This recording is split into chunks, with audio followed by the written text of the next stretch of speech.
राम राम, सत श्री अकाल, जय जनेन्द्र। आपके समक्ष आपका दास रवि रंजन सिंह। यह बहुत गंभीर विषय है।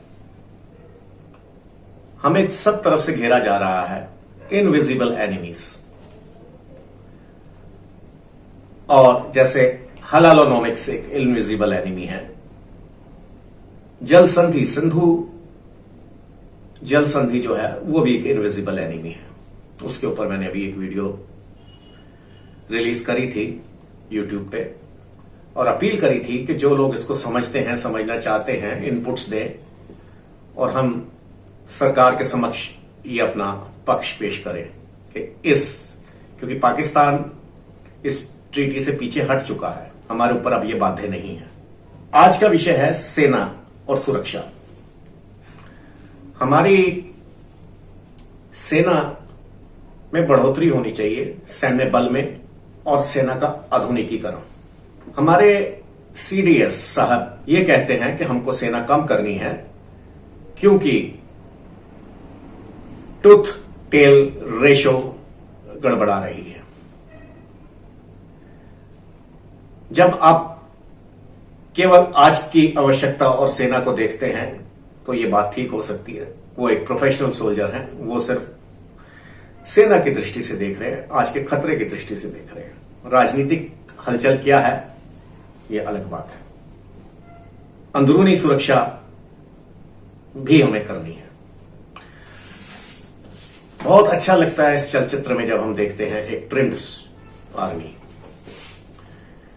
जब हमारे नेता अपनी चलचित्र चलाते हैं तो वो राजनीति से भी सूट करता है और आर्थिक तरह से भी सूट करता है कि कम होगा और वो उधर ट्रांसफर हो जाएगा। दूसरी चीज, हमें युवा सेना चाहिए।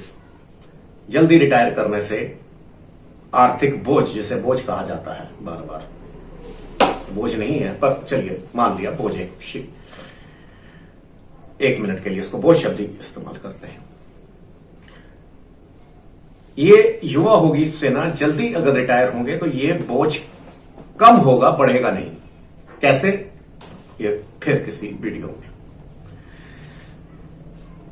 तेल तो हमने पहले ही बहुत कम कर दी है, मिलिट्री फार्म्स खत्म हो गए हैं। आज जो हमारा मांस जा रहा है वो अब आर्मी के स्लॉटर हाउस नहीं है, बाहर से जा रहा है।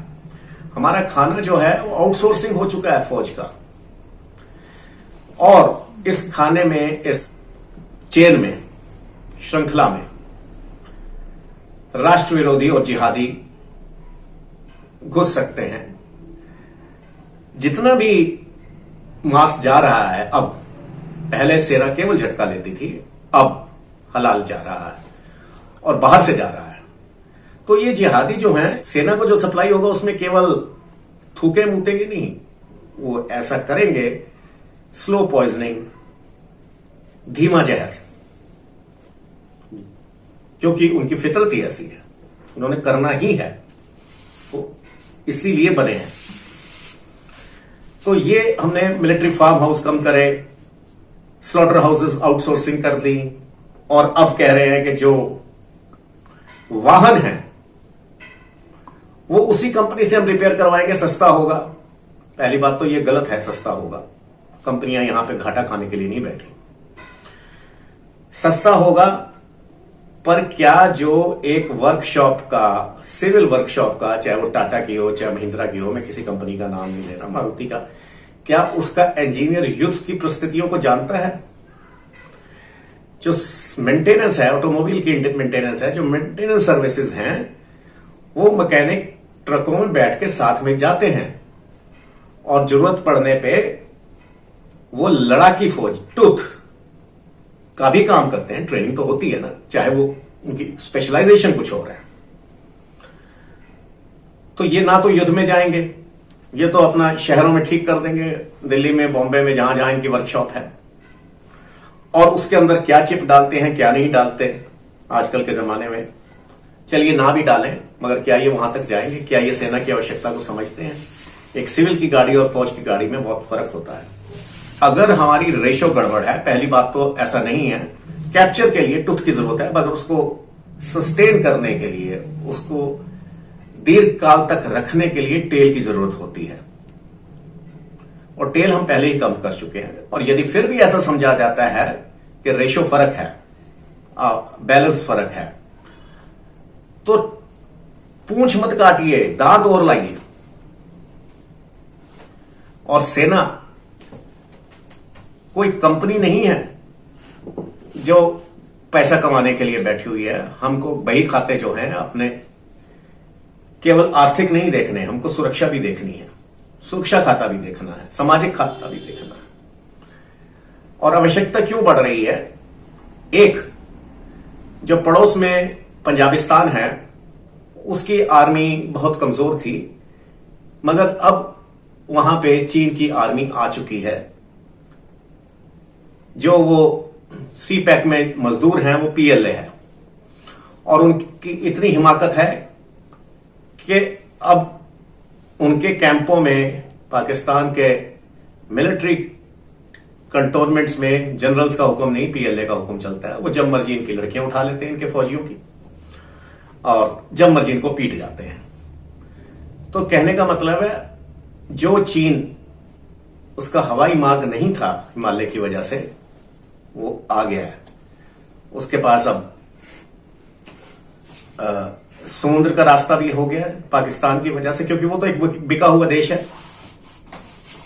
ये देश वो है जो भारत से सब्जी नहीं लेता कि हराम है, मगर चीन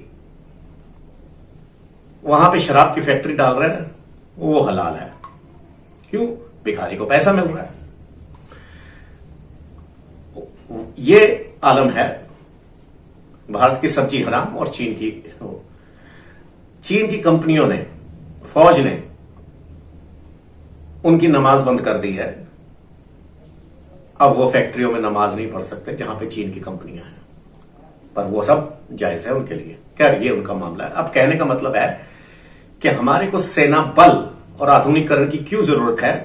कारण यह है, एक तो ये 1 और 1 11 होंगे, और दूसरा 11 सितंबर को अमेरिका अफगानिस्तान से निकल रहा है, तो तालिबानी लड़ाके जो उधर एंगेज थे डिसएंगेज हो जाएंगे, बेरोजगार हो जाएंगे, और वो भारत का रुख करेंगे। हमें ये तैयारी मान के चलनी चाहिए।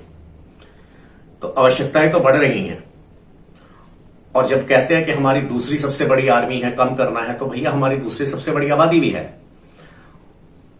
और हमारी आबादी के अंदर शत्रु भी है। तो सेना कम नहीं करनी। अगर रेशो फर्क है तो टीथ बढ़ाओ, और हालांकि टीथ और टेल दोनों बढ़ाने चाहिए। यह हमको समझना होगा, जनता को समझना होगा। जनता ही अपने राजनीतिक लोगों तक ये बात पहुंचाती है। यही कहना था, सुरक्षा हमारी खतरे में है, और हमें अपनी सेना बल और आधुनिकीकरण दोनों को बढ़ाना है, आधुनिकीकरण करना है। जी, धन्यवाद।